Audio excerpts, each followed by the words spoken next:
Muy buenas tardes, bienvenidos en nombre de Laboratorios Omega Labs. Quien tiene el gusto de hablarles, María Antonieta Laino, gerente de producto de Laboratorios Omega Labs. Laboratorios Omega Labs ha sido reconocido en Venezuela por más de 50 años como Laboratorios Reimers. En la actualidad renovamos nuestra marca corporativa y estamos ahorita a la vanguardia con la marca Omega Labs, la cual engloba nuestro liderazgo no solo en Venezuela, sino a nivel latinoamericano en nuestras clases terapéuticas. Laboratorios Omega Labs apertura este espacio para compartir con todos los especialistas que se vienen sumando a este webinar y disfrutar dedicado al sistema respiratorio en el contexto de la pandemia actual, con dos grandes alergólogos e inmunólogos como lo son el doctor Oscar Aldrey y el doctor Jocelyn Torres. Bienvenidos nuevamente. Por favor, mantener sus micrófonos y sus pantallas detenidas en sus videos para que tengamos mejor cobertura. Al finalizar las dos conferencias haremos las consultas.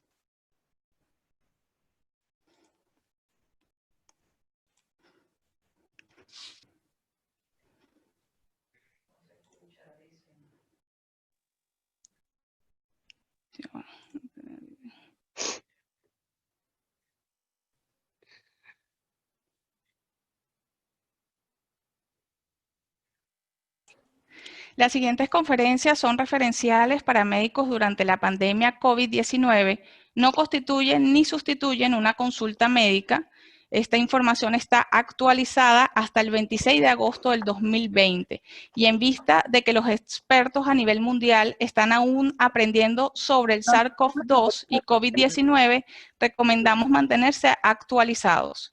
Las opiniones vertidas son propiedad de los conferencistas y no necesariamente reflejan la posición de la Sociedad Venezolana de Alergia, Asma e Inmunología y Laboratorios Omega Labs. Ajá.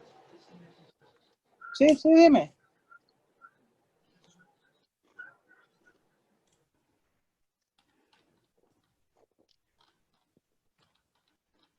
Por favor, recuerden mantener sus audífonos y sus micrófonos en silencio.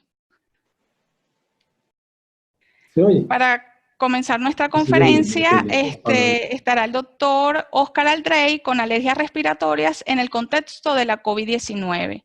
El doctor Oscar Aldrey es médico cirujano de la Universidad Central de Venezuela, pediatra puricultor, Universidad Central de Venezuela, magíster en inmunología clínica, Instituto de Inmunología UCB, expresidente de la Sociedad Venezolana de Alergia, Asma e Inmunología, presidente de Área Venezuela, Fellowship, Academia Americana de Alergia, Asma e Inmunología, y lo encontramos en el ejercicio privado en la clínica La Floresta y la policlínica Leopoldo Aguerrevere. Seguidamente,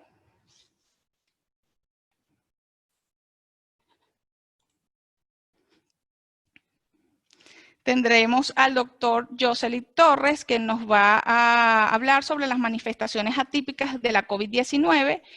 El doctor Jocelyn Torres es médico cirujano de la Universidad del Zulia, pediatra puricultor, Hospital Pediátrico Dr. Elías Toro, UCB, inmunólogo, alergólogo, Hospital Militar Dr. Carlos Arbelo, Caracas, diplomado en docencia de la Universidad Católica Santa Rosa, Caracas, ex jefe del Servicio de Pediatría y Puricultura, Hospital Vargas de Caracas, jefe de servicio de Inmunología y Alergia, Hospital Vargas de Caracas, actual presidente de la Sociedad Venezolana de Alergia, Asma e Inmunología, miembro de la Sociedad Venezolana de Pediatría y Puricultura, miembro de la Sociedad Latinoamericana y Sociedad Europea de Inmunodeficiencias Primarias, y lo encontramos en el ejercicio privado en el Instituto Docente de Inmunodiagnóstico en El Rosal y la Policlínica Las Mercedes en Caracas.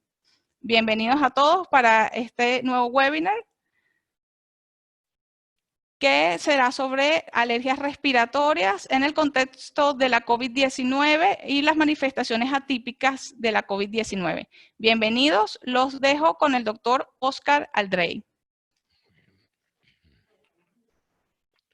Bueno, muy buenas tardes a todos. Ante todo, mil gracias a Laboratorios Omega Labs por esta invitación y por esta oportunidad de compartir con todos ustedes sobre un tema que realmente está llevando y nos tiene de cabeza a todo el mundo, desde el punto de vista no solamente de salud, sino del desarrollo, digamos, mundial.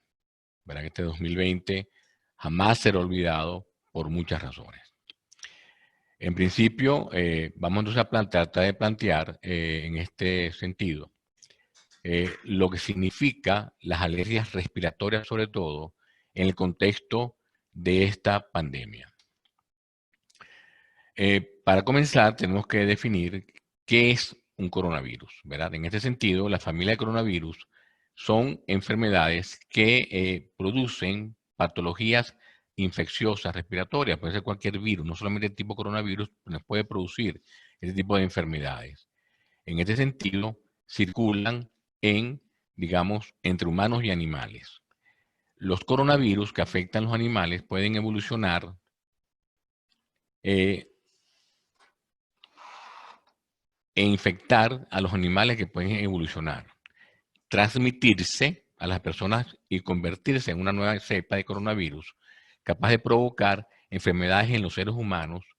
Este tipo de patología, ¿verdad?, es lo que disminuye o produce la confusión entre un cuadro respiratorio normal o un cuadro respiratorio de COVID. El brote, digamos, de neumonía causada, en este caso, fue por causa desconocida, los 27 casos fueron inicialmente, y esto fue en octubre del año pasado. Fue denominado como síndrome respiratorio agudo de etiología desconocida, y fue posiblemente un vínculo con el mercado mayorista de mariscos en la ciudad de Wuhan, en China, donde vendían animales vivos. Científicos chinos aíslan una nueva cepa de coronavirus y realizan la secuenciación genética, que es la beta coronavirus en este sentido. ¿Ok? Aquí se le denomina entonces este coronavirus como un patrón, digamos, inductor de patología respiratoria. Debido a la similitud genética de estos dos virus, entonces casi un 70% de similitud a la secuenciación genética de esto, hoy en día se denomina como SARS-CoV-2, que es el causante de la actual COVID-19. Vemos entonces que para que el coronavirus pueda definirse, tenemos entonces que necesita de mamíferos, ¿verdad? Fíjense ustedes que todos tienen como un intermediario un mamífero. El coronavirus es el murciélago, ¿verdad? El SARS-CoV, digamos, que fue el inicial respiratorio, que fue en el 2012, 2014, fue la civeta. Hubo un CoV similar, que fue el denominado del Mediterráneo, que fue el camello como el intermediario, y el pangolín, que es otro mamífero, ¿verdad?, que vive fundamentalmente en ciertas cuevas, que son los, digamos, intermediarios entre el coronavirus y el humano. Lamentablemente, entonces, el humano es el que se transforma en este momento en el inductor fundamental de producir y transmitir la enfermedad. ¿Cómo es la estructura de este virus? Fíjense ustedes. Este virus tiene una característica fundamental que le da su nombre, que justamente es esta proteína de una hemaglutinina estelasa, que son denominadas glucoproteínas, que son las que justamente utiliza el virus para poderse introducir dentro de la célula infectante en el humano. Y es casualmente la que nos produce en aquellos pacientes que tengan su inmunidad normal, justamente la inmunidad de inmunoglobulina G, que es la que nos va a dar la respuesta defensora.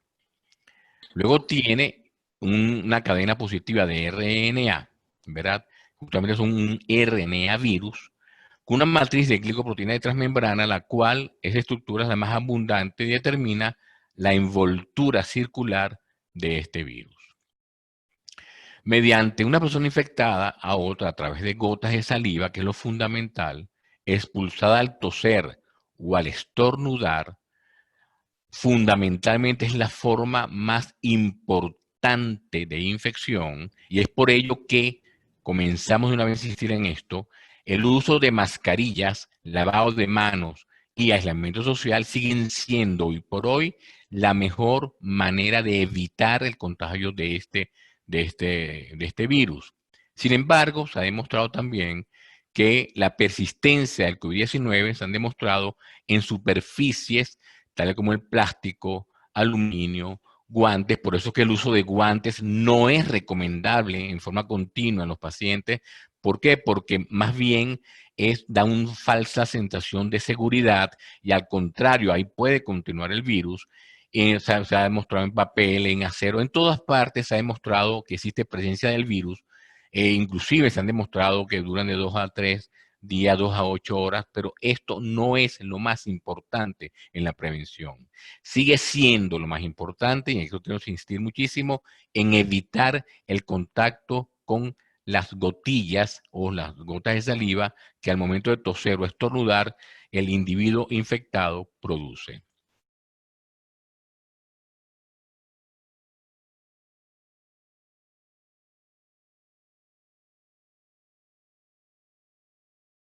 El velo, que como ustedes todos conocen, es la parte justamente donde se transmite y se cambia el CO2 por el oxígeno.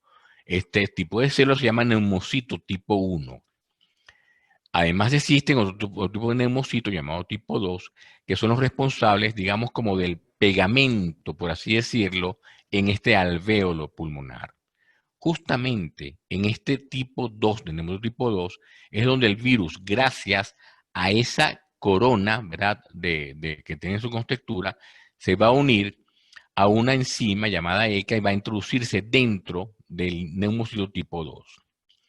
En líneas generales, para que entendamos, todos nuestros colegas, ¿verdad? Cualquier tipo de agente extraño patógeno, de cualquier nombre, llámese bacteria, virus, parásito, todos ellos, lo primero que van a encontrar en el organismo es una presentadora de antígeno, ¿verdad? Que en este caso puede ser el macrófago. Y esta célula va a presentarle el antígeno gracias a otras señales importantes llevadas de un sistema mayor de histocompatibilidad, todo es un gran mecanismo muy, pero muy, muy sofisticado. Le va a presentar este antígeno al linfocito importante llamado T cooperador. Este linfocito cooperador entonces va a inducir las señales para que los linfocitos B o plasmocitos produzcan los anticuerpos, ¿verdad? Que son los que van a crear la defensa en el individuo.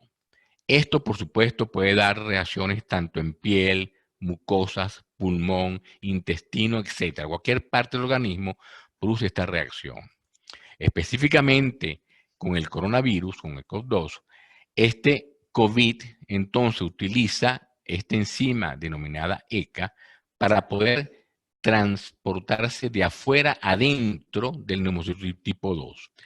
Esta espiga de glicoproteína entonces se une a esta enzima ya convertidora de angiotensina denominada ECA2.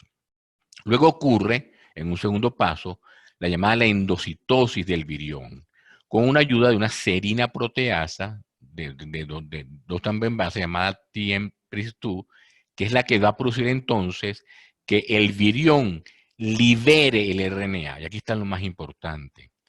Este RNA viral se va entonces a transferir al aparato de Golgi, que como todos conocemos, es, digamos, el centro fundamental, el cerebro, por así decirlo, del núcleo en la célula neumocito tipo 2, y se va a transformar este aparato de Golgi entonces en un inductor, un productor mismo de RNA viral, produciendo el complejo de replicación viral y en consecuencia el mismo individuo infectado se va entonces en transformarse o en productor él mismo de replicación del coronavirus. Por eso es tan importante y tan agresivo este virus, porque él queda justamente y él va a engañar, por así decirlo, el aparato de Golgi del mismo huésped para producir per se la producción de este virus.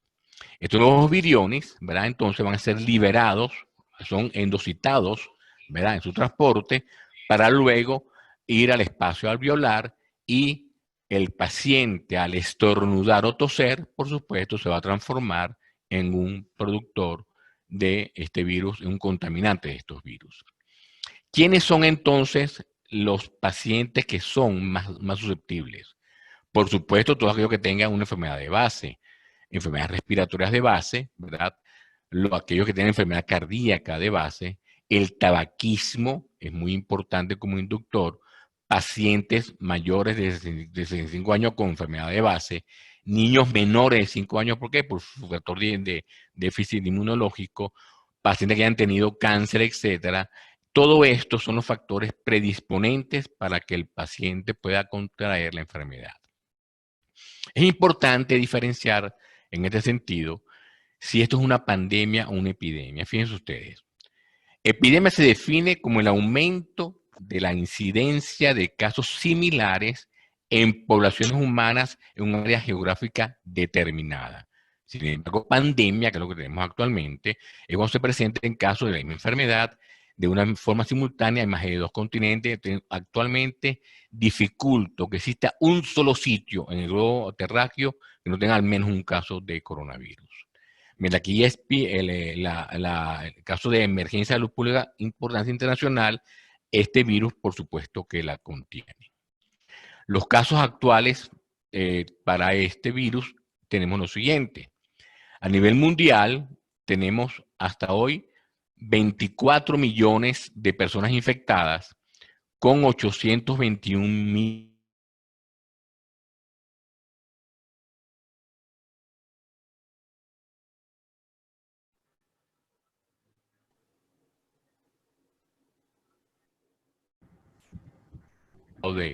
de discreción. Lo que están reportados, tenemos 41.000 casos con 32.000 casos teóricamente recuperados. Solamente en Caracas, los reportados solamente 5.300 casos aproximadamente. En este sentido, ¿verdad? Tenemos que definir cuándo una persona tiene sospecha de cuándo tiene un síntoma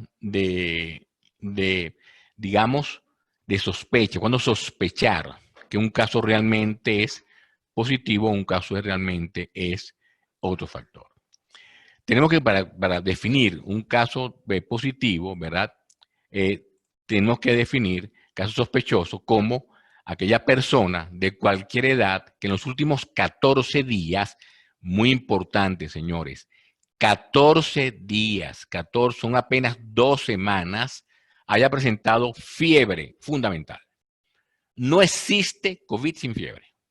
Fiebre puede tener tos y al menos uno de los siguientes signos o síntomas: disnea, dolor muscular, artralgias, dolor de cabeza, odinofagias. Y en niños puede aparecer diarrea, alteraciones de la piel y mucosas o neurológicas. Y que además, en el mismo periodo de tiempo, refiera a haber estado en contacto con un caso confirmado o bajo investigación de COVID-19, que haya viajado o estancia en países con transmisión local o comunitaria de COVID-19 como China, por supuesto, Hong Kong, Corea, etcétera. Pero en la actualidad, señores, aquí en Venezuela, Latinoamérica, Colombia, Perú, Chile, Brasil, Ecuador. Y ya tenemos casos autóctonos. O sea que ya realmente esto quiere decir que, digamos, hoy en día es sospechoso cualquier persona que tenga fiebre y además proceso respiratorio.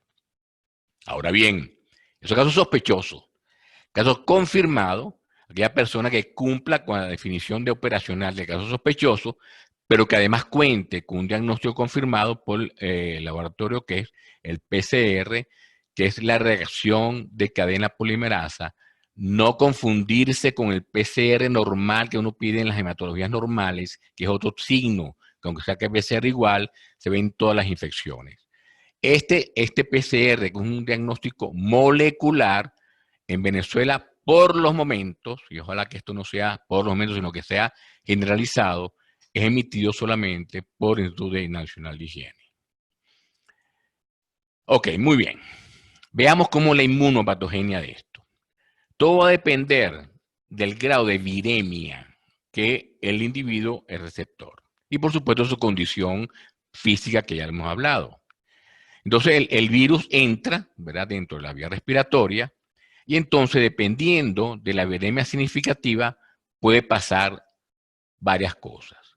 con permeabilidad vascular, edema pulmonar, y todos van a llegar a la muerte dependiendo de esta condición. Ahora bien, en este sentido, ¿verdad? Tenemos entonces que existen 3 tipos de estados entre patogénesis y estadios. El estadio 1, que es la infección inmediata, ¿verdad? Donde vimos que es la parte donde el virus comienza a introducirse dentro del organismo, y aquí el paciente puede estar totalmente asintomático, puede tener anosmia, esto es importante, uno de los signos de mayor, digamos, frecuencia, ageusia, que es la falta de gusto,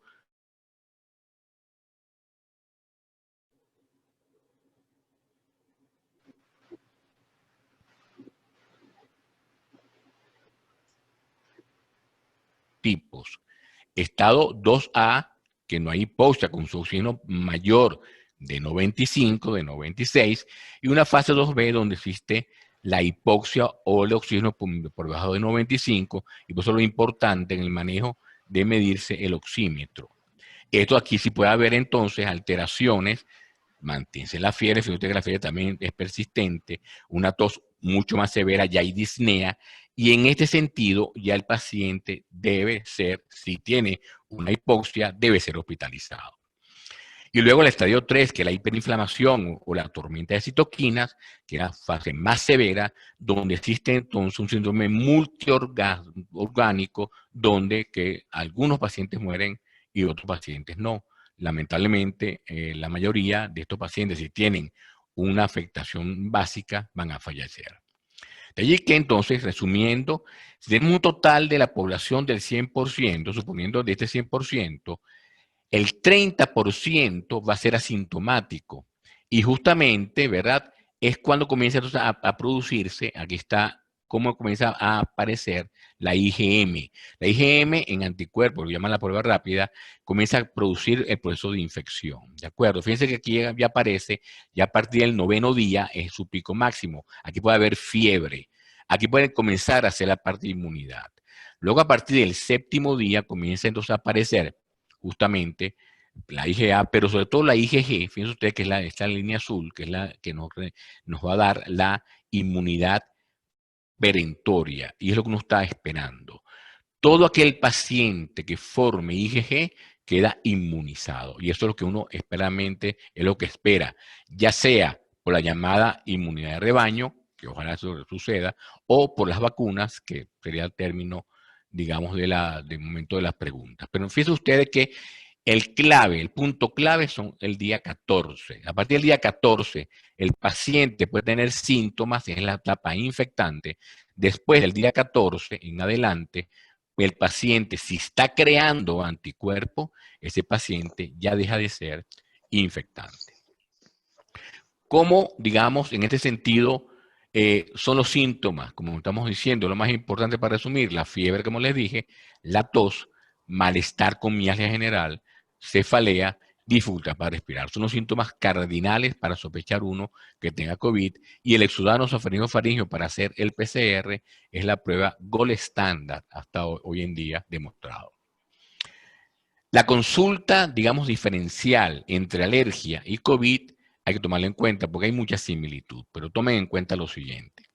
Las alergias, señores, gracias a Dios, no dan fiebre, mientras que el COVID sí da fiebre. En cuanto a la sensación de falta de aire, que mejora con los inhaladores habituales, ¿verdad? Es muy importante en los pacientes con asma bronquial. Sin embargo, esta sensación de falta de aire permanente no mejora con inhaladores habituales. En alergia aparece picor nasal, ótico ocular, picazón ocular, mientras que en el COVID-19 no existe esta característica. En alergia existe estornudos, rinorrea acuosa, mientras que en el COVID no existen estos síntomas, más bien la rinorrea tiende a ser purulenta en este caso. En cuanto a los ojos, hay mucho lagrimeo en alergia, hiperemia conjuntival con el ojo rojo, y no hay síntomas oculares. No tiene por qué haber dolor muscular ni diarrea siempre, mientras que el COVID, el malestar general con dolor general, diarrea y dolor muscular es prácticamente patognomónico. En pacientes asmáticos, las infecciones virales, sean o no sean COVID, en general precipitan, aumentan las exacerbaciones del asma bronquial y los bajos niveles de control hacen estas exacerbaciones mucho más severas. El control apropiado del asma es mandatorio durante la pandemia, ya que la medicación recomendada muestra reducción sustancial en el riesgo de crisis. Algo muy importante es el uso de inhaladores antes de nebulizadores. ¿Por qué razón?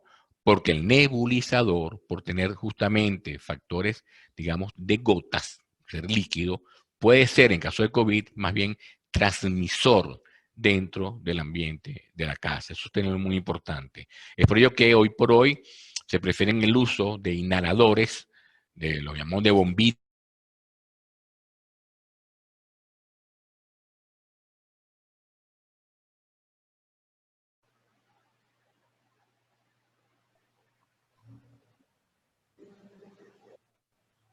establecieron que los pacientes no deben suspender su medicación nunca, así sea esteroidea oral o inhalada. En este sentido, como les dije anteriormente, las nebulizaciones deben evitarse en el uso de, digamos, pacientes asmáticos. En cuanto a la inmunoterapia alergeno específica o no, ya un tratamiento específico de los especialistas inmunólogos, no está contraindicada durante la pandemia. Todo lo contrario, el paciente debe estar controlado. Mientras más controlado esté, mucho mejor va a ser su pronóstico. Deben habilitarse estrategias para uso intradomiciliario y evitar el traslado a centros de salud fundamentalmente. En pacientes positivos por PCR para SARS-CoV-2 y su contacto debe suspenderse la inmunoterapia, por supuesto.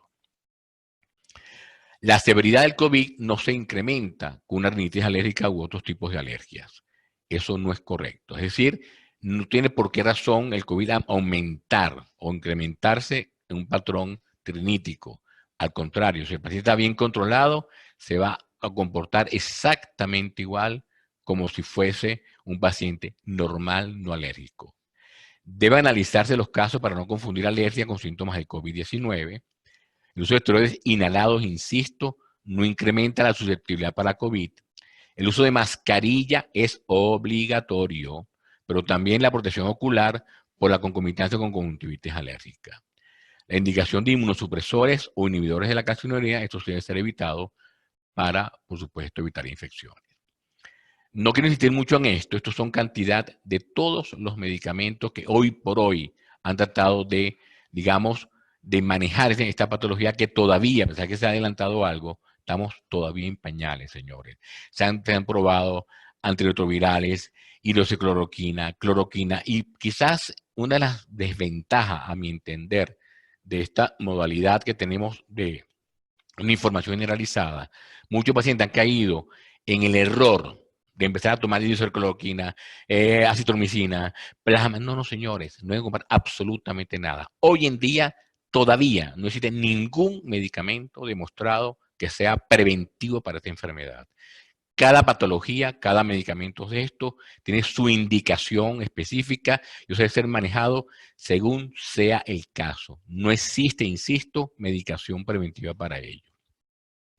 El Remdesivir quizás es uno de los más utilizados, es un antiviral. Es útil en las primeras fases de la enfermedad, pero sabe que ya para las fases finales no es tan importante. Por eso le digo, aquí hidroxicloroquina, tocilizumab, todos estos medicamentos que se han probado, ninguno de ellos es la panacea. Aún están en compromiso.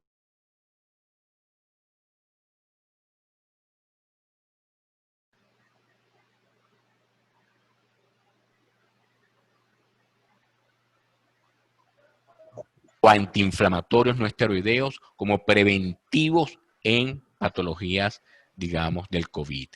Eso es un gran error, ¿verdad? Que estén, digamos, difundiendo el hecho de que digan el uso de AINES, el uso de aspirina, el uso de ibuprofeno, no se debe usar en estas patologías sin antes no controlarlo por un médico.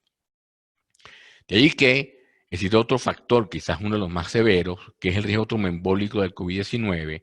Hay marcadores serológicos que es manejado por el especialista, sobre todo los niveles elevados de dímero D y también de ferritina, que se correlaciona con mal pronóstico. Esto para aquellos pacientes hospitalizados, por supuesto, es cuando uno se debería indicar anticoagulantes, terapéuticas, pero eso es indicado por el médico, no el tomar aspirina para evitar esto. Eso es un gran error que por allí veo que están tomando como digamos, conducta totalmente errada. Al día de hoy, los pacientes que reciban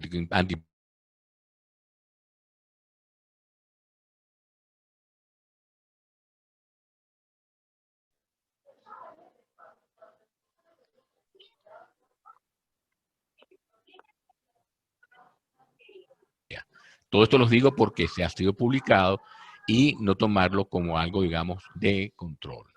En conclusión, para terminar con este tema, no hay datos suficientes para promover o desincentivar el uso de cloroquina, Redensivir, hidroxicloroquina, acitromicina, lopinavir, plasma convaleciente, inhibidores de interleuquina 6. Todo eso, señores, tendrán su indicación precisa dependiendo del caso que nos toque atender.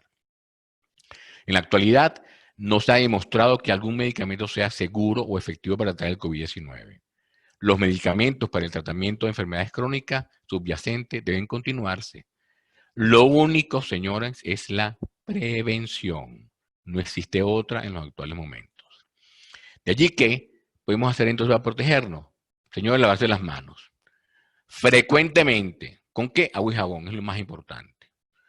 El alcohol, ¿verdad? Es bueno para superficies, no tanto para las manos porque le destruye las manos. El gel, en ese caso, es quizás mejor, pero un alcohol al 70%. El estornudo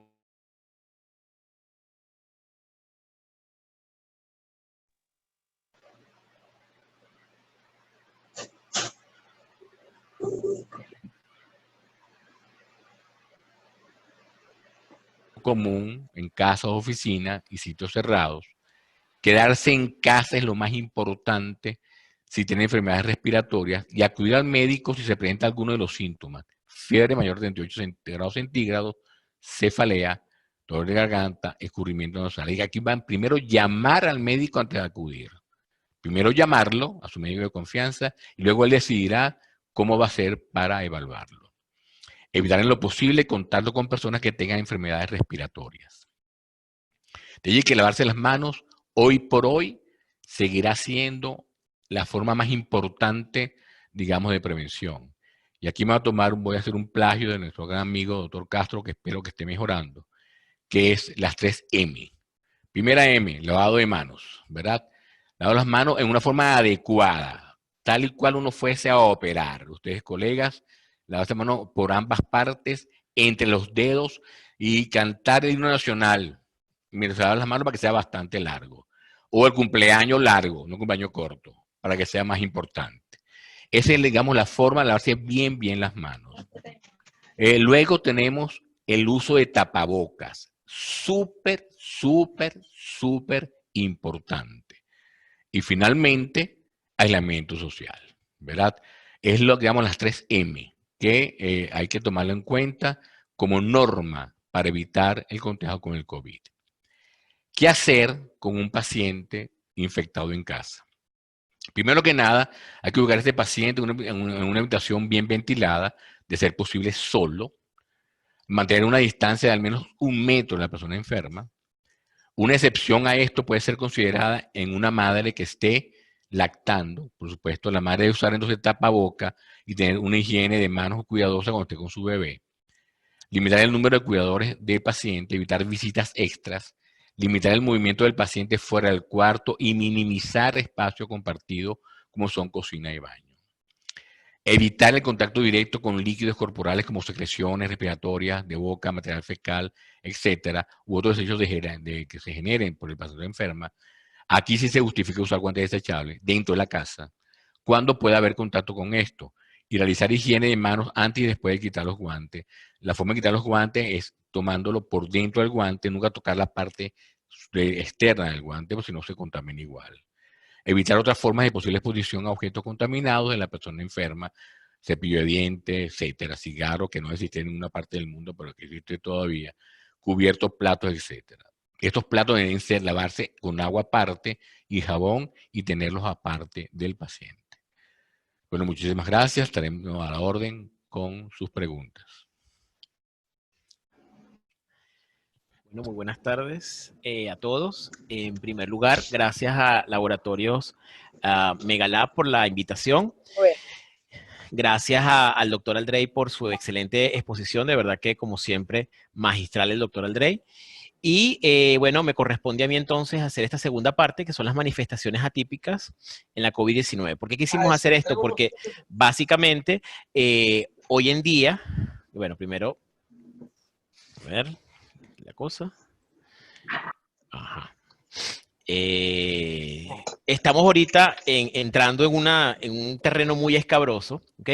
Para los que no han visto Dark, véanla. Si no la han visto, son parte del porcentaje de la población ignorante en la vida, porque de verdad que es una serie extraña, pero que hay que verla definitivamente.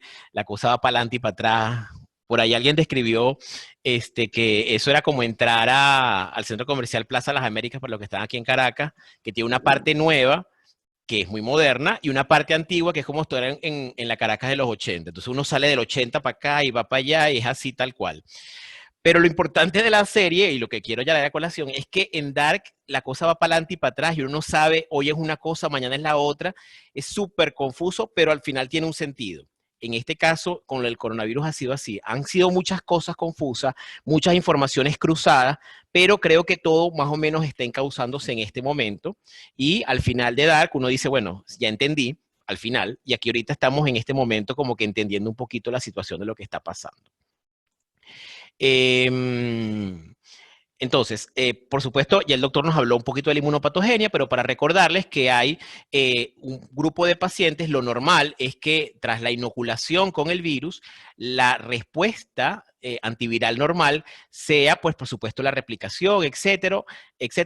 Entonces, hay un grupo de células epiteliales, los monocitos, los macrófagos, etcétera, que van a interactuar con linfocitos T, dan una serie de citoquinas inflamatorias. Hay una inflamación, porque por supuesto tiene que haber esto para que haya un proceso de depuración, etcétera, del virus, ¿ok? Y luego viene el control, ¿ok? Con la neutralización de los anticuerpos, la opsonización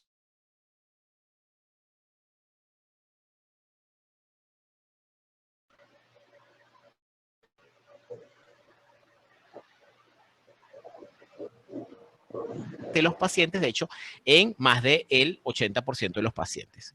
Ahora, hay un grupo de pacientes en los que lamentablemente tienen una respuesta inmunológica anormal, en la que por alguna razón que no podemos definir muchas veces, ¿ok? Eso lamentablemente no lo sabemos hasta el momento. Se supone que hay algunos factores como por ejemplo la hipertensión arterial, la diabetes mellitus, la obesidad, el embarazo, las enfermedades con HIV, cáncer, el EPOC, etcétera, que son patologías en las que hay una inflamación crónica o una inmunosupresión y que pueden facilitar que esta disfunción inmunológica es la que haga que haya esta respuesta inmunológica. Entonces, fíjense, los interferones están retrasados, hay disminución de la respuesta de la GNK, disminución de la respuesta de las células T, entonces hay alteración y, por supuesto, estas interleuquinas de igual forma se producen, pero disminuye o no hay casi producción de respuesta reguladora, que es la que va a hacer que esta inflamación disminuya, como lo vimos en el caso anterior. Aquí la inflamación persiste, entonces nos lleva a un daño endotelial, un daño alveolar, y eso va a repercutir no solo en los pulmones, sino también a nivel del cerebro, ojos, corazón, riñones, hígado, etcétera. Y algunos pacientes, por supuesto, gracias a Dios, se recuperan, pero lamentablemente los que caen en esta tormenta de citoquinas caen en coagulopatía y lamentablemente pues caen en la muerte, que son ese pequeño porcentaje, pero que es significativo, por supuesto. Ahora, los grupos de alto riesgo, el doctor ya los nombró, básicamente enfermedades cardíacas, pacientes mayores de 65 años, respiratorias, tabaquismo, niños menores de 5 años, cáncer, obesidad y mujeres embarazadas. Pero, como dijimos anteriormente, hay un grupo de pacientes que no sabemos que tienen disfunción, ¿ok? Que no sabemos que hay una disfunción inmunológica que puede ser por muchísimas cosas, pero que está ese sistema inmunológico no funcionando correctamente y por tanto, lamentablemente, vamos a tener una disregulación y se va a ir entonces hacia ese lado disregulado. ¿Okay? Una cosa yo, no sé, no me veo la cámara, pero bueno. ¿La cámara está ahí? ¿Sí? Ah, ok. Chévere. Entonces, ahora, ¿cuáles son las características inmunológicas? Y aquí vamos entonces es un poquito también importante porque esto vamos a relacionarlo con los síntomas. Fíjense, los linfocitos T tienen en la COVID-19 hay linfopenia en los casos severos, que son menos del 20% de los pacientes afortunadamente. ¿Okay? Pero la linfopenia inicial es predictivo de enfermedad severa y eso es muy importante saberlo. Si el paciente inicia con linfopenia, vamos a tener lamentablemente una enfermedad severa es lo más probable. En cuanto a los linfocitos CD8, también, por supuesto, linfopenia severa, puede haber menos de 5% de linfocitos CD8 y esto puede ser predictor de enfermedad respiratoria severa. La respuesta, el balance, la respuesta tipo TH1 y TH2 es fundamental, porque fíjense, la inmunidad antiviral normal requiere que haya una respuesta TH1 equilibrada, tanto de CD4 como de CD8. Pero en la enfermedad severa hemos evidenciado, o se ha evidenciado, que la respuesta inflamatoria sistémica con la tormenta de citoquina es principalmente una respuesta del tipo TH1. Entonces, este desbalance, por supuesto, va a tener un rol importantísimo en la activación del inflamosoma y es que va a evitar que el paciente salga del cuadro inflamatorio crónico, que es el que lleva a todas las consecuencias que conocemos. En cuanto a los eosinófilos, la circulación está disminuida, ¿ok? Y básicamente 50-80% de los pacientes tienen disminuidos sus números de eosinófilos. Las IgG, las inmunoglobulinas específicas, por supuesto todos sabemos que en la fase aguda la IgM aumenta y seguidamente se eleva la IgG. ¿Okay? Eso es lo normal. Y lo puse allí, eso es algo que se supone que es obvio, pero lo puse allí con toda la intención del mundo porque hay que recordar que este virus se comporta igual que los demás en cuanto a las inmunoglobulinas. ¿Ok? Porque ahorita hay muchísima información que si no, que si la reinfección, que si no sé qué, y este virus se comporta igual. ¿Ok? La IgM primero, luego viene la IgG. Que no dura tanto tiempo aparentemente, eso es otro cuento. ¿Ok? Pareciera que en este virus la IgG, no dura tanto tiempo, no da una inmunidad de memoria tan larga como la dan otro tipo de virus. Pero eso también es esperado en muchos virus, inclusive el mismo coronavirus, la influenza, que es la razón por la cual nos vacunamos casi que todos los años, no dan una inmunidad tan larga en el tiempo. Luego está entonces la tormenta de citoquinas. Básicamente son citoquinas, tanto innatas como adaptativas, liberadas en grandes cantidades relacionado con enfermedad severa, por lo que dijimos anteriormente, hay una disregulación y lamentablemente los linfocitos T reguladores no hacen su trabajo correctamente porque no hay suficientes. Y los reactantes de fase aguda que están muy altos en casos severos y si están altos inicialmente son valores predictivos de enfermedad severa. Por eso es que hay que pedir esos valores con mucha anticipación cuando está comenzando el cuadro. Entonces, fíjense, esas son las características habituales con las que se presenta la COVID-19. Esto fue un estudio hecho en Wuhan con 140 casos hospitalizados de coronavirus, ¿ok?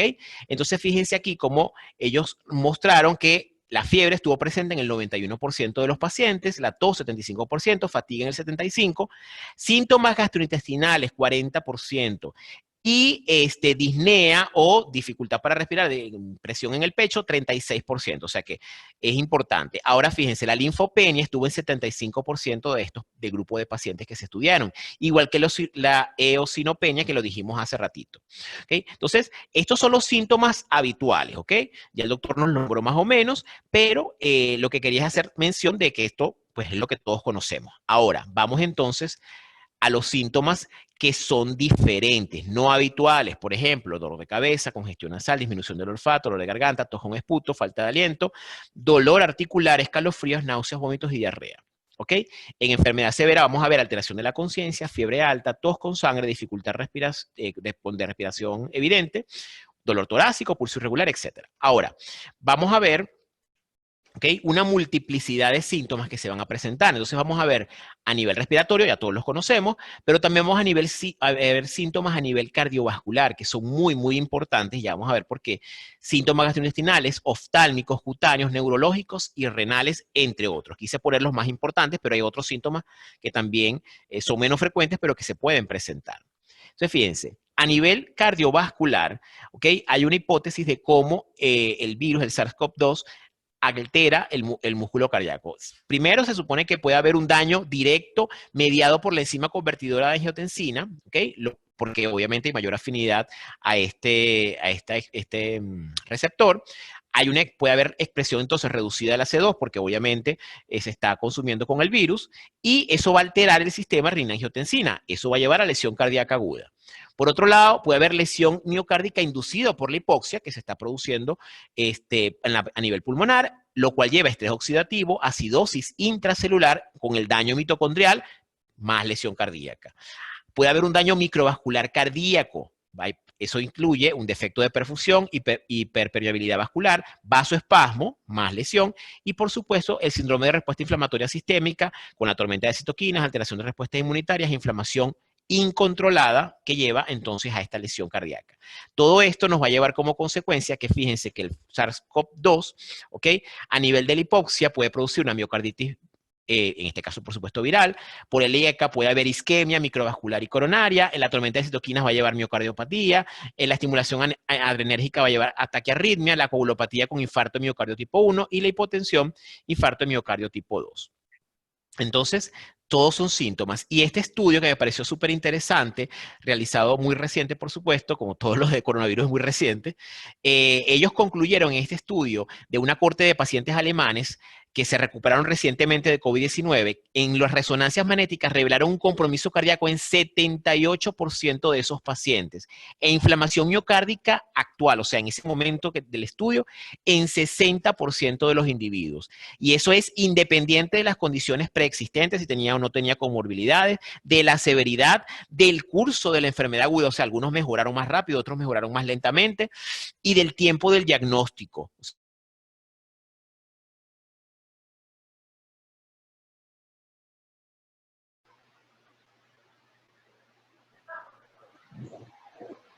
Cardíaco de la COVID-19. A nivel de lo que es la coagulación, ¿ok? Todos sabemos, y es lo que siempre hemos, el daño principal o lo que todo el mundo le tiene miedo, es el tema de la coagulación intravascular diseminada. Todos sabemos que el virus, pues por supuesto, va a haber una respuesta inmune excesiva a las famosas tormenta de citoquinas que hemos hablado tanto. Eso nos puede llevar, por un lado, a endoteliopatía y a hipercoagulabilidad, con activación del endotelio, las plaquetas, leucocitos y monocitos, aumento de fibrinógenos, generación de trombina, dímero D, etc. Todo esto nos va a hacer, por un lado, activar el complemento, lo que nos va a llevar a microtrombosis, ¿ok? Con el síndrome tromboinflamatorio obstructivo de los vasos pulmonares, y por otro lado va a haber macrotrombosis con él, por supuesto, lo que es los fenómenos tromboembóticos que conocemos todos a nivel pulmonar y que es lo que definitivamente termina de matar al paciente. Pero eso es una manifestación dentro de todo lo que produce el COVID. No es que es la única causa, como han dicho por ahí en algunos médicos que han dicho, no, que el paciente, ya sabemos que el coronavirus solamente hace esto. No, el coronavirus hace todo lo demás, pero esto es la razón por la cual ese 20% lamentablemente cae en una enfermedad grave. A nivel gastrointestinal, el coronavirus actúa directamente a lo que es a nivel del intestino y a nivel hepático. A nivel intestinal puede producir diarrea, náusea, vómitos, dolor abdominal, anorexia, la famosa digeusia, la diarrea con sangre. Y a nivel hepático aumenta las transaminasas, aumenta la bilirrubina.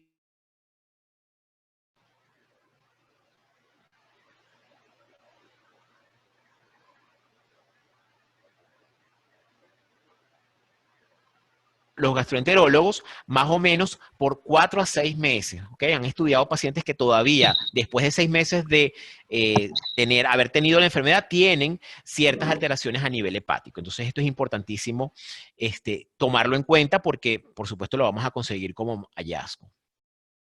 A nivel oftalmológico, en una serie de 534 pacientes confirmados de Wuhan, se detectaron en 20% de los pacientes ojo seco, en 12% visión borrosa, en 11.8% sensación de cuerpo extraño y en 4.7% congestión conjuntival. Y esto es importante, un porcentaje, no fue mucho, pero un porcentaje de pacientes lo presentaron como primer síntoma. Entonces, eso también hay que tomarlo en cuenta porque puede presentarse de esta manera y es lo que estamos viendo en este momento, manifestaciones diferentes. ¿Okay? Entonces, probablemente estos porcentajes vayan a ir variando un poco. A nivel neurológico, fíjense que el SARS-CoV-2 no solamente entra por vía respiratoria, ¿ok? Por supuesto,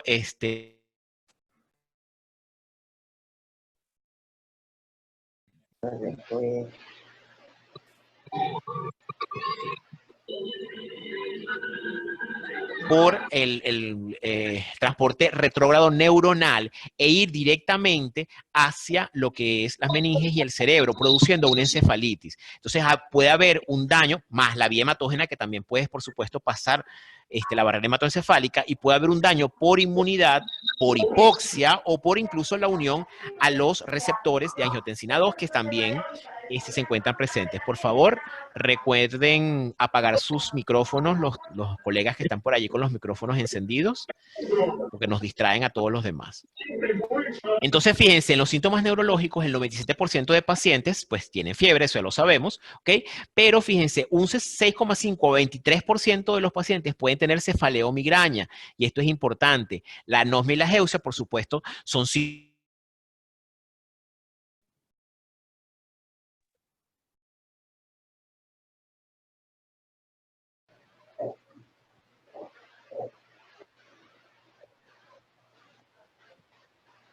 hemorragia intracraneal, encefalopatía metabólica tóxica, convulsiones o enfermedad desmielinizante.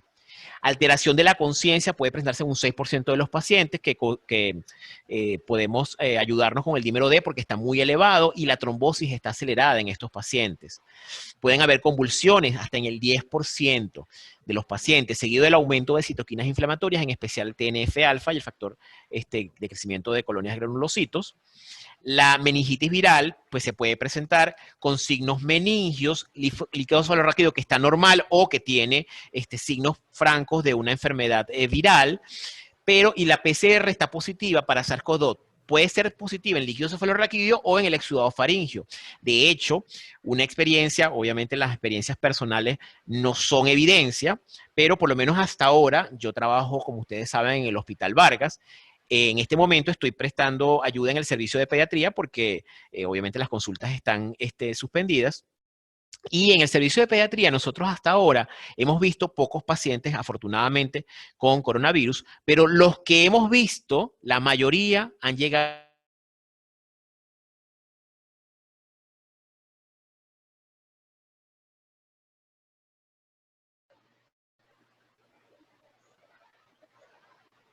y hemos tenido la previsión de aislarlos previamente. Pero cuando les hacemos los exámenes, les hicimos los exámenes, wow, sorpresa, es una COVID-19. Entonces, yo en este momento, por lo menos, dimos la orden y mira, todo paciente que entre con síntomas neurológicos es COVID hasta que se demuestre lo contrario, por lo menos en el Hospital Vargas, porque es lo que hemos visto con más frecuencia en la parte pediátrica.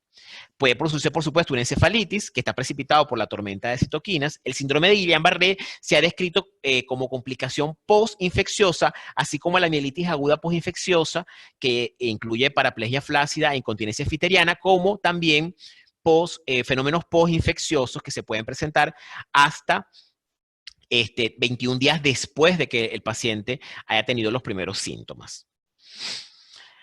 Las manifestaciones dermatológicas, pues el Hospital del Eco en Lombardía fue uno de los primeros que reportaron esto. Ellos hicieron seguimiento a 88 pacientes, donde el 20.4 tenía lesión cutánea sin relación medicamentosa, y de ellos el 45% tuvo lesiones al inicio de la enfermedad y 55% durante la hospitalización o al alta.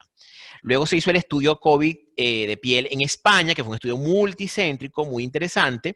Y en las primeras 2 semanas ellos identificaron a 375 pacientes que tenían manifestaciones cutáneas en el contexto de casos sugestivos y confirmados.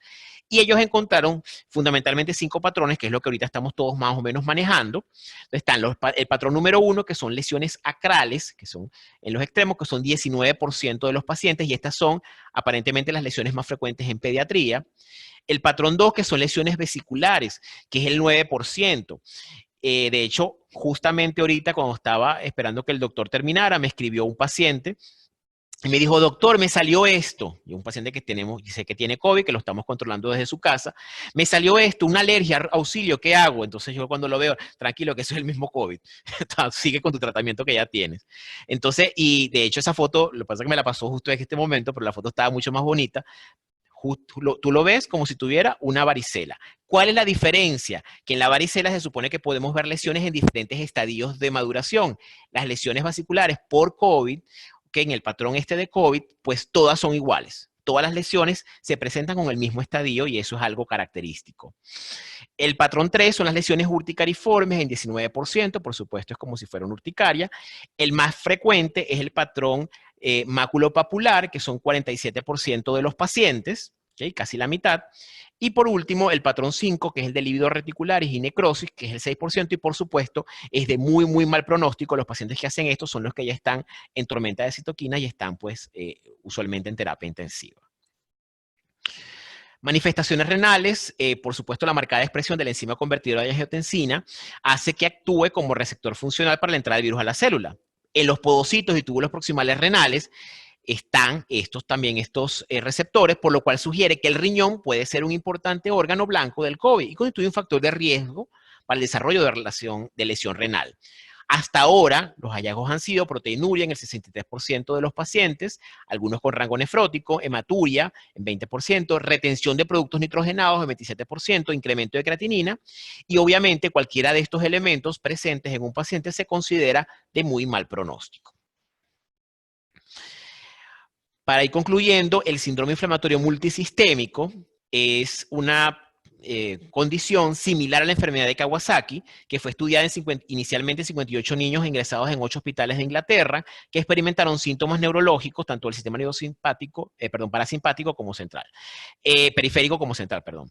Los síntomas incluían cefalea, signos del tronco cerebral y del cerebelo, encefalopatía, debilidad muscular y reducción de los reflejos. En las resonancias se mostraron cambios en el esplendium del cuerpo calloso, que fueron lesiones reversibles, y se cree que representa un edema focal de intramielina secundario a la inflamación.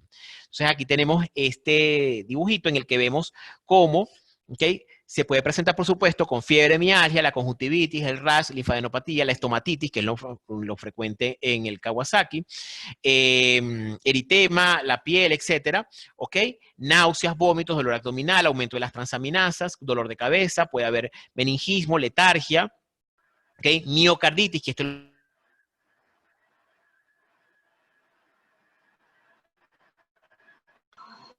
¿Qué? Está muerto el niño. ¿Qué sucede? ¿Por qué no oye? El ritmo cardíaco del bebé es bajo. Pueden complicar. Y lo interesante de esto es que se presenta en pacientes pediátricos, ¿ok? De hecho, fíjense que se presenta con una etapa 1, que son las infecciones iniciales, ¿ok? O la etapa temprana, en la que hay pues una infección que puede ser asintomática o moderadamente sintomática. Eso nos lleva a una activación de macrófagos, etcétera. Y el estadio 2, en la que ya puede haber una fase pulmonar, que puede no estar, y de allí puede pasar entonces la fase 3, que es la fase tardía de hiperinflamación.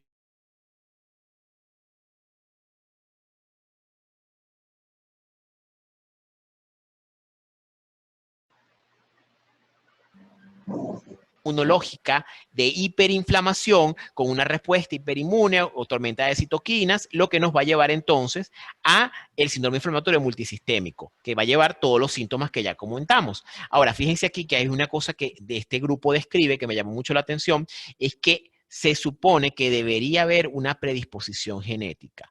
Todavía eso no está como muy estudiado, pero todos sabemos que para las enfermedades de este tipo, sobre todo las cosas autoinmunes y autoinflamatorias, siempre hay por ahí un componente genético. Entonces, hay que estudiar esto un poquito más allá. Esto apenas está reportado desde hace un par de meses y todavía está estudiando, y afortunadamente no ha sido tan frecuente, entonces no tenemos una casuística tan importante, pero hay que estudiarlo y seguirlo en el tiempo para ver qué está pasando con estos pacientes. Ya para despedirme, les recordamos que la infección por SARS-CoV-2 puede presentarse con una gran cantidad de síntomas asociados más allá de la esfera respiratoria. Es decir, en este momento tenemos que pensar que el SARS-CoV-2 es una simuladora, puede parecerse a muchísimas cosas, y por tanto, la frase que han acuñado muchísimas veces por allí, todo paciente en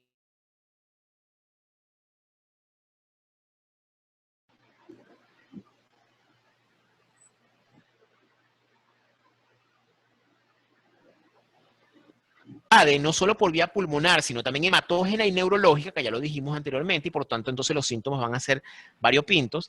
Y los síntomas más frecuentes, aparte de la fiebre, entonces son cefalea, anosmia, geusia, en casos más graves, meningitis, encefalitis, entre otros. Para despedirme, pues los invito a seguirnos en las redes de la Sociedad Venezolana de Alergias e Inmunología. Nuestros diferentes canales están disponibles para ustedes. Espero que la gente de Megalabs sea chévere y nos comparta esto para poder publicarlo también en nuestro canal de YouTube. En nuestros live que tenemos los tercer jueves de cada mes, cordialmente invitados. Esto es más para pacientes, pero están totalmente invitados todos porque ahí podemos interactuar por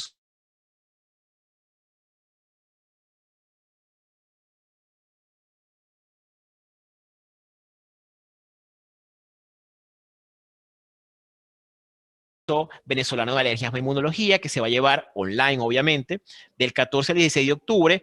La información está en la página web de la sociedad, en nuestras redes sociales, en conjunto con el congreso, que vamos a tocar, por supuesto, los temas habituales que siempre tocamos en los congresos de inmunología, rinitis alérgica, asma, autoinmunidad, epigenética. Obviamente vamos a hacer unas sesiones interesantes de COVID-19. ¿Ok? Vamos a tener en conjunto las primeras jornadas de inmunodeficiencias primarias nacionales y nuestras 10ª jornadas para bioanalistas especialistas en inmunología.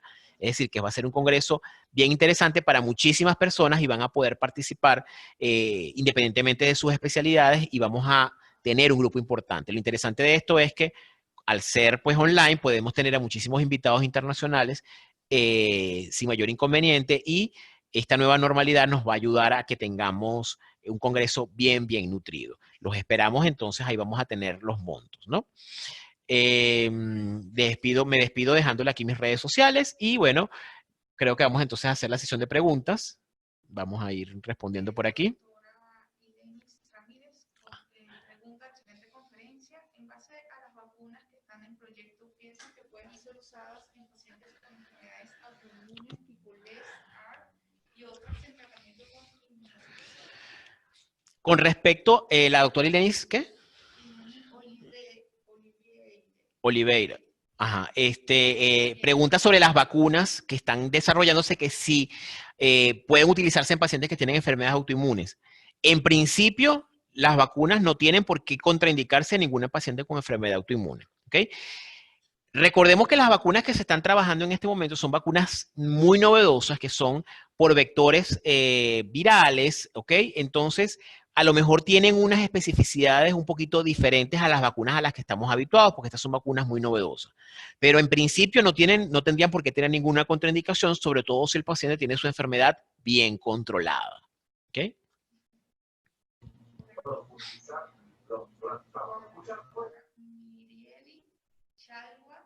Buenas tardes. En cuanto al reintegro laboral de los pacientes con antecedentes de COVID, ¿deben cumplir con alguna recomendación? En cuanto al reintegro. Sí. Bueno, en este caso, recordemos que es importante verificar cuándo fue el primer día de infección. Esto es fundamental, porque eso nos va a dar fundamentalmente el protocolo de, digamos, readmisión al área de trabajo. Si sabemos entonces que dura aproximadamente los 14 primeros días son los fundamentales o los más contaminantes, y sumamos por lo menos 2 semanas más, tú puedes ver que al mes, si un paciente asintomático tiene IgG, ya ese paciente no es contaminante. El problema es que no sabemos aún cuándo el paciente crea este anticuerpo, porque deberíamos de hacer justamente las pruebas para determinar justamente este proceso de definición, si el paciente tiene o no, digamos, defensa de su propia inmunidad, la famosa IgG que todos esperemos que todos la tengamos. Con seguridad, eso la única forma de saberlo es realizando las pruebas. Y las pruebas rápidas es la que quizás al final sea lo que se va a hacer. Y quizás ya no tanto en sangre, ya se están bastante trabajo que están haciendo pruebas en saliva. Esa es mi opinión muy personal. Yo creo que a la larga se va a definir, se va a estandarizar una prueba en saliva para poder determinar no solamente el reintegro al trabajo, sino incluso para viajes, para etcétera. Yo creo que eso va a ser una prueba, digamos, como el BDRL al final. Esa es mi opinión muy personal, Va a ser una prueba que sea prácticamente obligatoria para toda persona que haya tenido esta enfermedad. Estoy casi convencido que al final de cuentas todos vamos a tener contaminación, ojalá que todos asintomáticos, pero este es un virus vino para quedarse.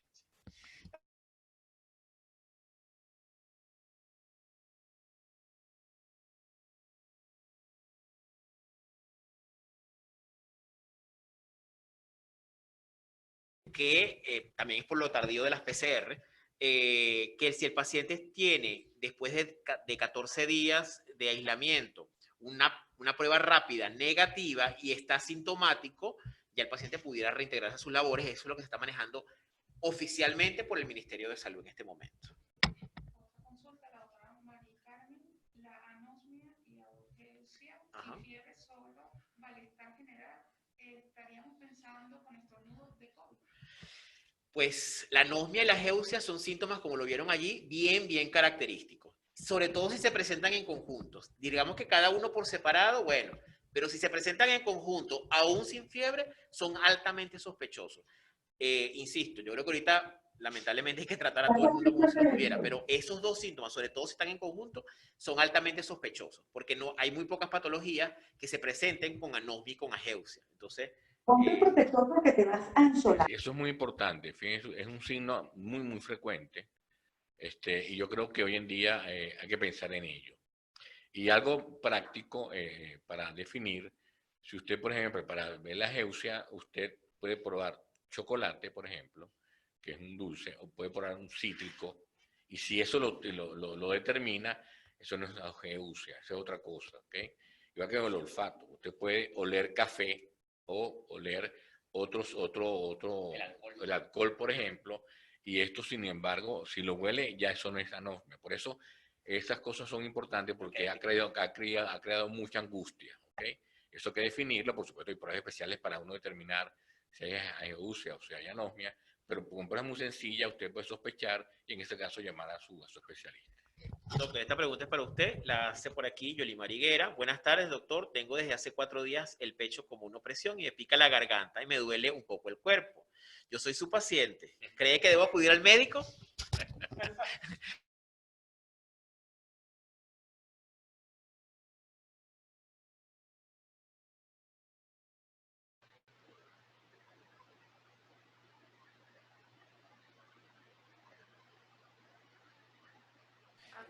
Por aquí preguntan, además de la vía hematógena, ¿por qué el SARS-CoV-2 llega al encéfalo? Lo dijimos anteriormente, puede entrar de manera retrógrada por los receptores que están en la nariz. Recuerden que en la nariz hay receptores de ACE2, pasan a lo que es el bulbo olfatorio, del bulbo olfatorio, eso está conectado directamente, y pasan por vía retrógrada, por vía neuronal retrógrada. ¿Ok? Eso está descrito ya. Y la glutatión es excelente para la recuperación de cualquier enfermedad, incluyendo el COVID, que hay de cierto. Lo del glutatión. Realmente, ahorita cualquier cosa la están poniendo como que la quinta esencia y la maravilla. Realmente yo no he leído absolutamente nada por ahora del glutatión. Tiene sus indicaciones bien particulares, ¿ok? Pero que yo haya leído que haya algo para el COVID específico, usted tampoco, no hay nada al respecto. Sí, esto me da pie para aclarar lo siguiente. Existen hoy en día muchos youtubers, mucha gente que cree saber mucho de COVID. Y realmente, insisto, no hay ningún medicamento mágico. No hay ningún medicamento preventivo para el COVID en los actuales momentos. Lo que se está probando, que se han probado, ya hemos hablado, son antivirales, los antiinflamatorios, tienen su indicación precisa para el momento del paciente. No vale la pena que vayan a la farmacia a comprar ni acitromicina, ni ibuprofeno, ni ivermectina, nada de eso va a servir como preventivo, más bien al contrario. En esta escasez que estamos viviendo de medicamentos, si además vamos a utilizar para prevención, imagínate el daño que estamos haciendo. Así que, señores, no se justifica comprar ningún medicamento preventivo para evitar. Lo único que quedan son las 3M, repito, lavado de manos, que es lo fundamental, uso de tapabocas y aislamiento social, más nada. Aquí hay una pregunta, doctor, muy al propósito que lo discutíamos antes de comenzar, que era que quisiera saber si han evidenciado alguna característica especial del patrón febril. comúnmente fiebre muy alta, perdón, no, corrijo, no, esa no. Esa es la que respondemos ahorita. Hay presentación de casos de COVID-19 sin fiebre. ¿Cómo se explica que hay grupos familiares donde hay un paciente con COVID y a pesar de haber estado compartiendo el mismo ambiente, no presentó la enfermedad? Hablábamos de eso justo ahorita. Justamente, sí. Realmente debe existir una predisposición a tener esta enfermedad. O sea, acuérdense que del 100% de los infectados, solamente, para hacer un poco un resumen, el 80% es que va a enfermar. O sea, no va a enfermar. Tenemos un 80% de personas que hagan asintomáticas sin síntomas. Estas personas lo malo que tienen que son contaminantes, digamos, pero ellos no van a tener síntomas per se. Entonces, si los familiares, ¿verdad?, de una persona que esté enferma dentro de un centro cerrado no hacen los síntomas, eso no significa que no tengan el virus. Deberían de estudiarse, son primero que nada, y para ver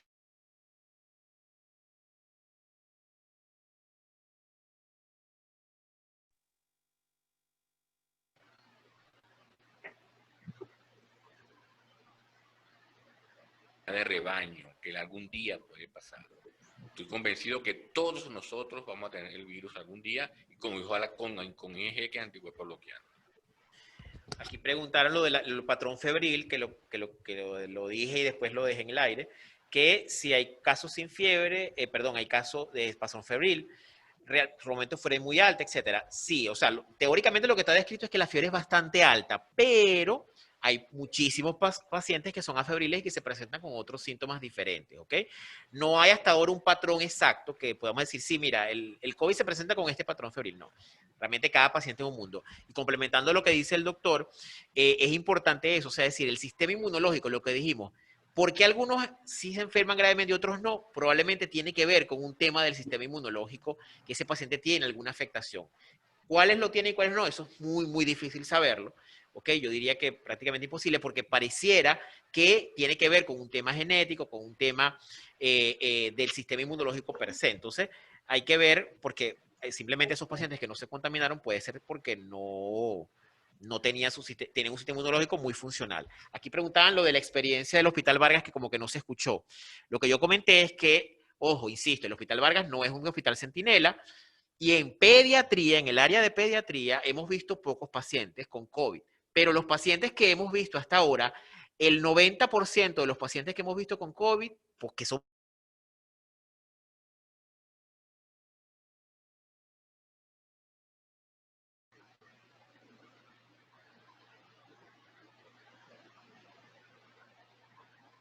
aislaron, se tomaron todos los protocolos de distanciamiento, etcétera, etcétera, se colocaron en áreas aparte, pero de aislamiento, pero cuando se les hizo la prueba, ¡pum!, positivo. Entonces, hay que pensar, yo en mi caso, por lo menos en el hospital, lo que nosotros decimos es que todo paciente que ingrese con síntomas neurológicos se le hace o se trata como si fuera un posible COVID.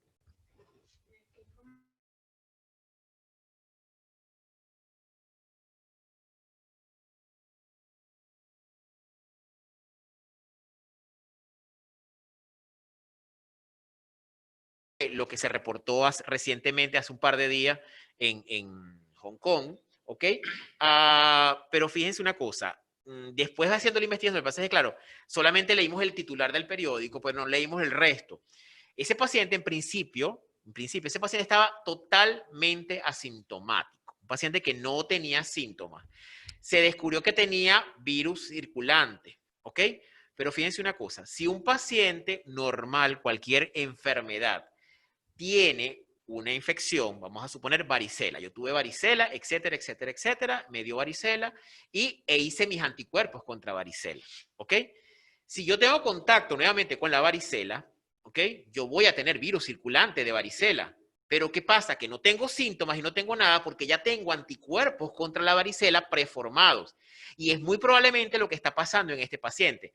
¿Que hay reinfección? Sí, por supuesto que va a haber reinfección, pero muy probablemente el paciente no te va a tener nada porque tienes los anticuerpos que ya formaste en tu primera infección. Entonces, este paciente, y por eso es que hay que leer todo el reporte completo, yo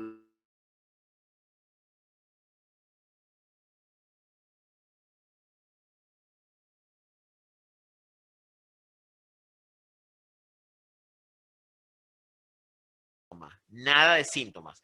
Queda la otra pregunta, esa es la pregunta que todavía no se ha respondido porque eso fue hace 3 días. ¿Este paciente puede infectar? ¿Es infectante asintomático? Es lo que no sabemos, porque en teoría no debería, porque es un paciente que ya tuvo la enfermedad y tiene anticuerpos neutralizantes. Pero es lo que no sabemos porque el virus se comporta un poco extraño.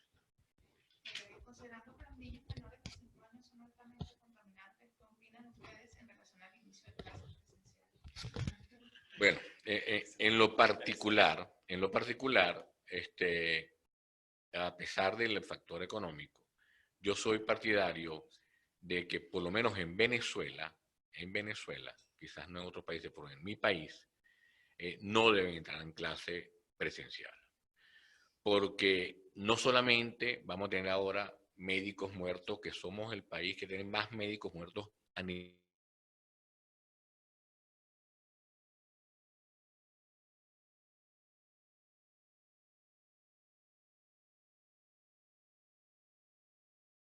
razón, si no tenemos todavía un buen control, ¿verdad? Desde el punto de vista de salud, ustedes imagínense si en los niños que son altamente contaminantes, entonces vamos a tener que difundir, en lo particular, si es mi persona, no sé qué piensas tú.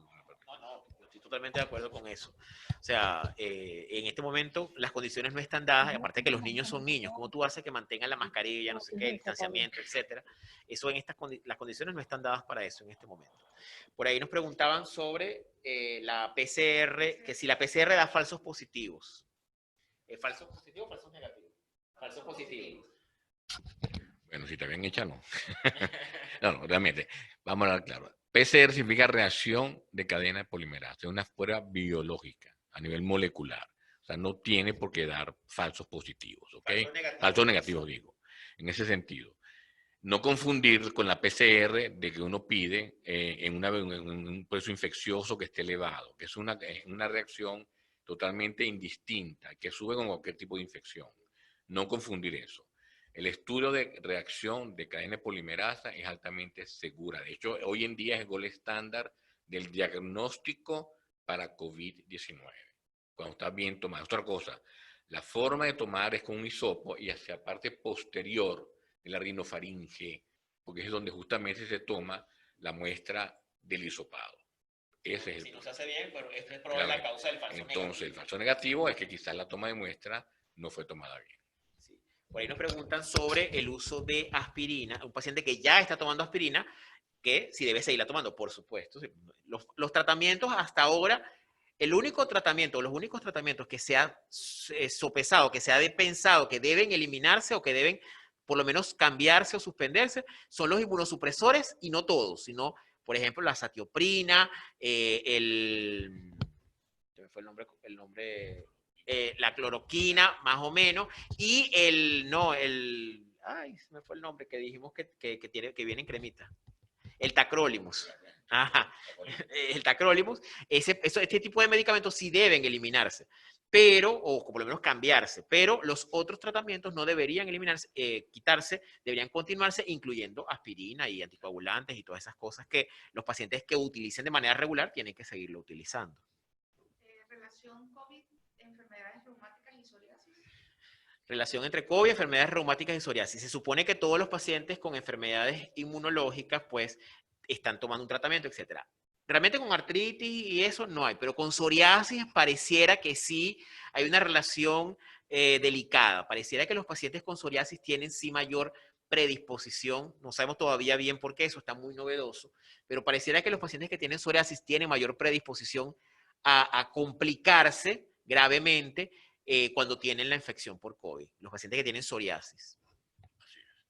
En un grupo familiar de pacientes, la mayor parte de ellos con rinitis alérgica que ha tenido contacto con pacientes COVID-19, tratados con antihistamínicos y esteroides sin mejoría. Están ansiosos, ahora tienen un riesgo ambiental porque debido a las fallas eléctricas se dañan los equipos de aire acondicionado y con humedad alta y altas temperaturas. Sospecho un hipercrecimiento de ácaros y microhongos. ¿Recomendaciones? Bueno, básicamente mantener las medidas ambientales. O sea, es decir, un paciente alérgico tiene que mantener su tratamiento de manera regular, tiene que mantener sus medidas ambientales. O sea, no tiene por qué cambiar nada. Los pacientes alérgicos tienen que seguir su tratamiento. Y si no lo estás tomando completo, complétalo. Ve con tu médico o pregúntale a tu médico, doctor, yo suspendí el tratamiento que me ha pasado muchas veces. Suspendí el tratamiento, ¿qué debo hacer? Retómalo. Busca el último récipe que tomaste y retoma nuevamente el tratamiento. El paciente tiene que estar controlado, los pacientes alérgicos. Como dijo el doctor, y creo que yo también lo dije, los pacientes alérgicos no tienen mayor riesgo de contaminarse o de contagiarse con COVID-19, perdón, con SARS-CoV-2, más que los pacientes habituales, los pacientes normales. Pero un paciente que no esté bien controlado tiene riesgo de enfermar gravemente. ¿Okay? Un paciente que no esté controlado. Si el paciente está controlado, no le va a pasar nada. La insuficiencia respiratoria que queda en etapa de convalecencia, ¿cómo se debe tratar? Pero eso depende de... Sí, eso depende del grado de afectación.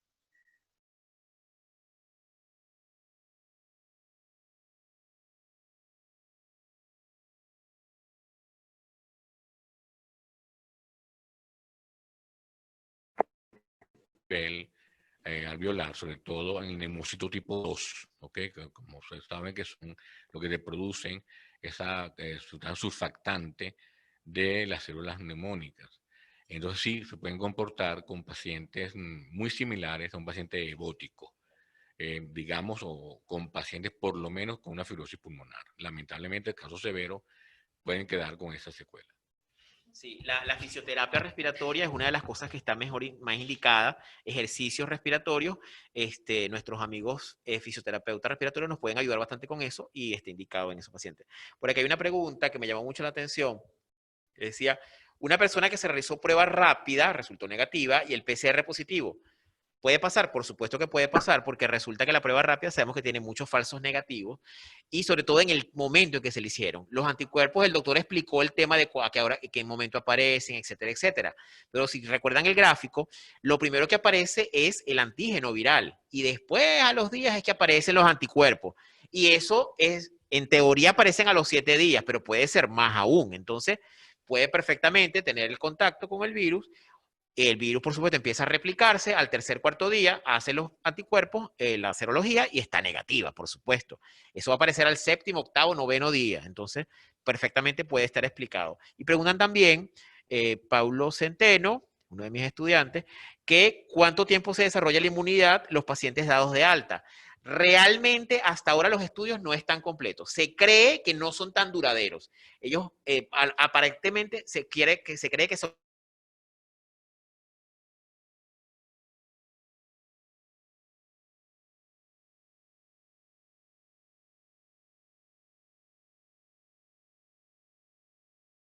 de memoria no son tan duraderos como en otras infecciones virales o bacterianas. El doctor Beltrán, un paciente puede, después de dar negativo, volver a dar positivo 18 días en UCI. Que si puede después de dar negativo, volver a dar positivo. Muy probablemente el primer negativo estuvo mal.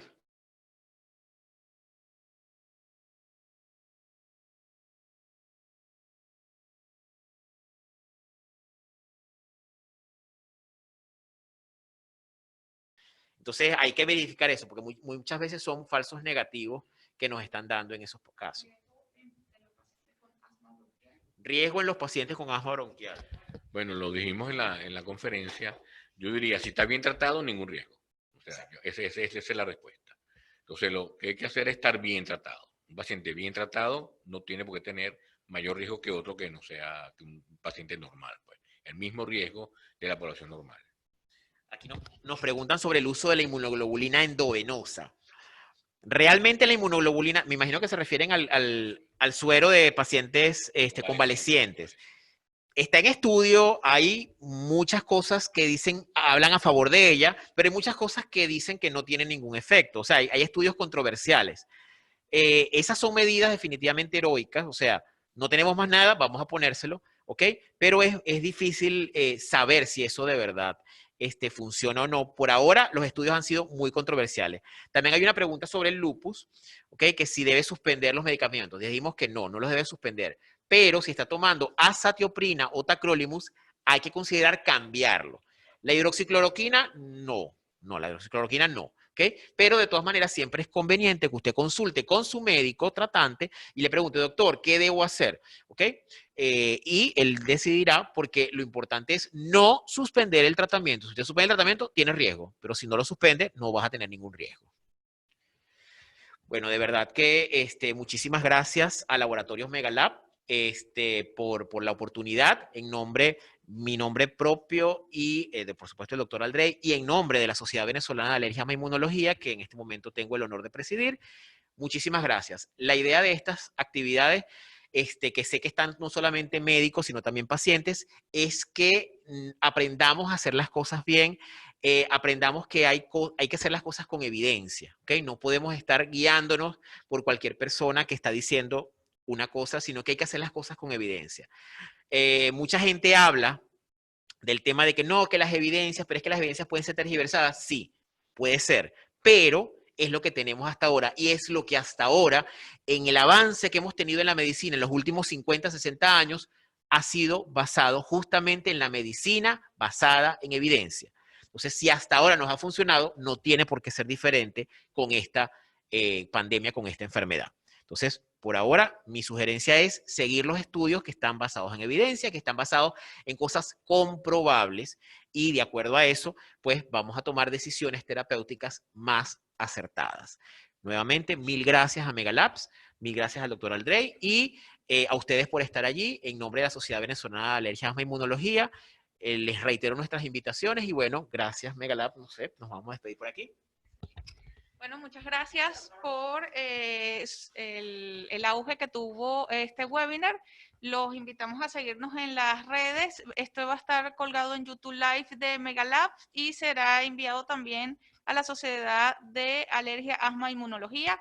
Gracias al doctor Oscar Aldrey por su excelente exposición y al doctor Jocelyn Torres también por una excelente exposición. Creo que respondimos casi todas las preguntas.